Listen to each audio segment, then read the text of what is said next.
right, so in general, it's good to understand how to calculate these standardized residuals by hand, but there is an R function that will do this for you. It's called R standard, and so you just plug in the model fit from your linear model, and it'll pull out the standardized residuals. And similarly, there's an R function that will calculate the leverage called hat values, and the same thing works here. You plug in the model that from your linear model fit into this hat values function, and it'll pull out those leverage points. So here's an example of a standardized residual plot. Here I'm using the MT cars data just to give you an example, and I'm plotting or I'm modeling miles per gallon using this DISP variable. And so I'm fitting this linear model. And I'm going to have a data frame here where I pull out the standardized residuals using the R standard function. So I use that function on the model object that I've created using the LM function. And then I can pull out the fitted values also as well, so those Y hat values from this model. And now I can make my normal residuals versus fits plot, except instead of looking at the residuals on the Y-axis, I can look at the standardized residuals. And so that's what I've done here. I've got my residuals versus fits plot. I've got my intercept here at 0, and this kind of gives me a little bit of a sense of that. Okay, so we've talked about now leverage points. Now another kind of way to think about unusual observations is via outliers. And so outliers are points that don't fit the current model well. And so here are 3 examples that we're going to kind of be talking about to sort of give some sense for when we think about outliers, what we mean when we're talking about them. And so in this first plot here, well, first of all, in all of these plots, I've drawn the data points here in black with the point that's kind of being deemed as the outlier or the unusual observation is red. And the blue line, along with the kind of gray confidence intervals, that shows my model when I include all of the observations. And so when I include all the observations, these blue lines show me what that model would look like. And the dashed line shows what the model would look like if I don't include the red dot in my data set. And so again, an outlier is a point that kind of doesn't fit the current model well, and these plots are showing 3 unusual points, and we're going to talk about kind of the different settings under each of these. So in this first plot, we see that the point is definitely an outlier, but it doesn't really have much leverage or influence over the fit. And what I mean by that is when you look at this blue line and you look at the dashed line, the slopes for these 2 lines essentially look basically the same. And so even though this point is definitely far away from these other points that we see, and it really doesn't fit the current model well. It probably has a very large residual if you were to think about the difference between this point and the line. It doesn't actually have a lot of leverage or influence over the model. And so this is sort of trying to drive home what these different terms mean when we're talking about outliers or leverage points or influential points.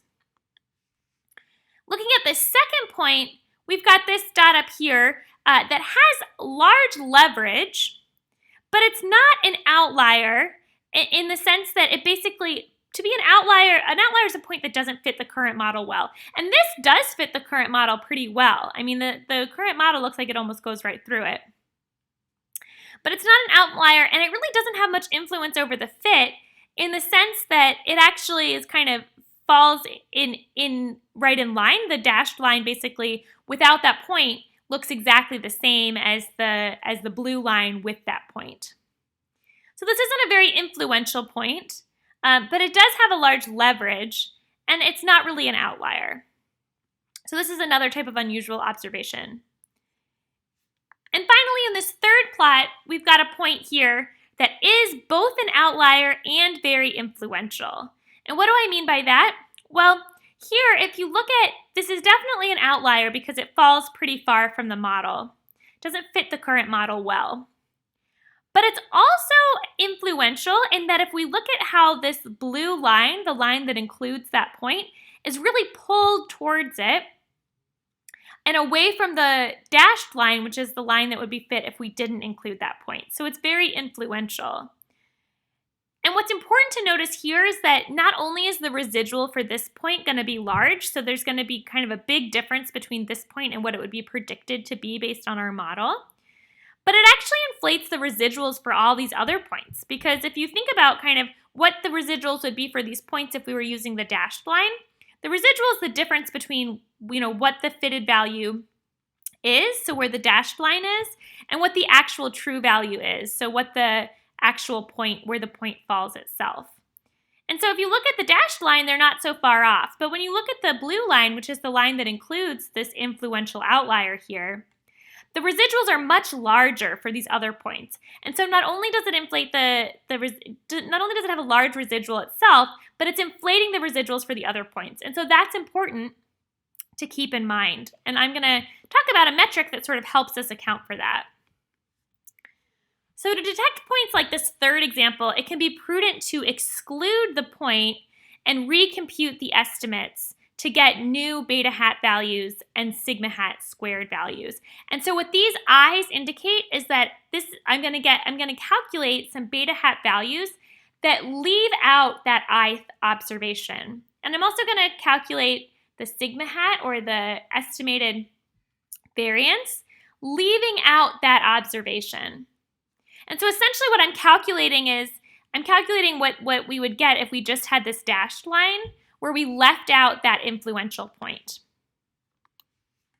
And so I can write that like this, where I have this yi hat is equal to xi transpose times beta hat with this I in parentheses. And these parentheses again refer to the model that's fit without that influential observation. And so what I'm basically doing is I'm predicting where that observation would fall. So this yi hat is where we think that observation would fall if we fit our model without that observation included in the model.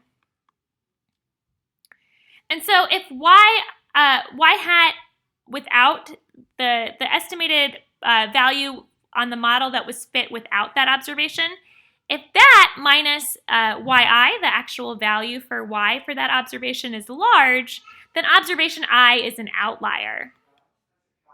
And how do we determine large? Well, we need some scale to do that, and so we can scale it using the variance. What I want you to do is I want you to show that the variance of this y hat without the observation of interest is equal to this quantity. So I want you to write out kind of the math to calculate this. And so based on this formula for our y hat that leaves out the ith observation, see if you can calculate that this is the variance.